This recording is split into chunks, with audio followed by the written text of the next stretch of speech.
సందర్భంగా మనం బాలాజీ జంక్షన్లో వారి విగ్రహంకి పూలమాలలు అర్పిస్తూ వారు చేసిన మంచి పనులు కూడా మనం స్మరిస్తూ ఉన్నాం. అయితే మనం చూస్తుంటే వారు బడుగు బలహీన వర్గాల్ని అప్లిఫ్ట్ చేయడానికి ఎన్నో మంచి పనులు చేశారు.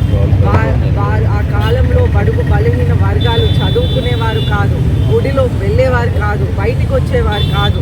వారిని ఎంతో అనగతొక్కే విధంగా సమాజం వాళ్ళని ట్రీట్ చేసేది. అయితే వారు ఎంతో కృషి చేసి ఆ సమాజంని అప్లిఫ్ట్ చేసి వాళ్ళని చదువులు చెప్పించి వారు సొంతంగా చదువుకొని వారు ఒక బ్యారిస్టర్ అయి లాయర్ అయి వారు చదువుకొని రాజ్యాంగం రచించే స్థాయి వరకు వారు చేరుకున్నారు. అయితే ఈ స్థాయి వరకు చేరుకున్నాక బడుగు బలహీన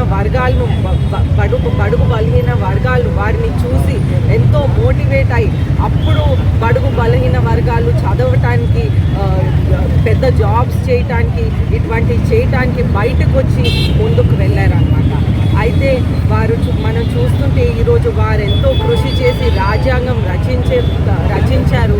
కానీ ఈరోజు మన రాజ్యాంగం రచించినాక ఈరోజు ఏ విధంగా మనం రాజ్యాంగంని రెస్పెక్ట్ చేస్తున్నాం అనేది మనం ఆలోచించాలి.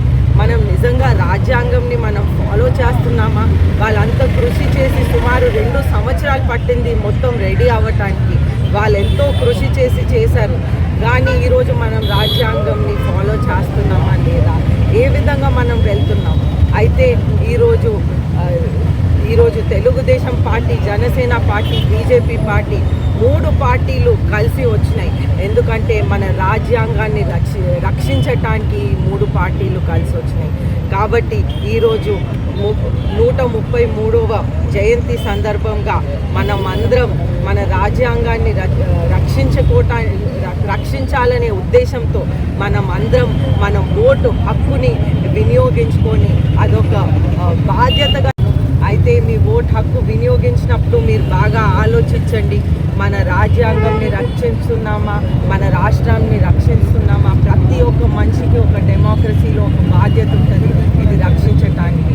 అయితే మీరందరూ మీ ఓటు హక్కుని సద్వినియోగించుకొని వెళ్ళి మే 13న మీరు ఓటు వేసి అలాగే నన్ను గెలిపించి కలిసెట్టి అప్పలనాయుడు గారిని గెలిపించాలని కోరుతున్నాను. తద్వారా చంద్రబాబు నాయుడు గారు ముఖ్యమంత్రి అవుతారు, నరేంద్ర మోదీ గారు ప్రైమ్ మినిస్టర్ అవుతారు. మనం మళ్ళీ మన రాష్ట్రాన్ని, మన రాజ్యాంగాన్ని రక్షించటం మొదలు పెడతామని మీ అందరికీ తెలియజేస్తాను.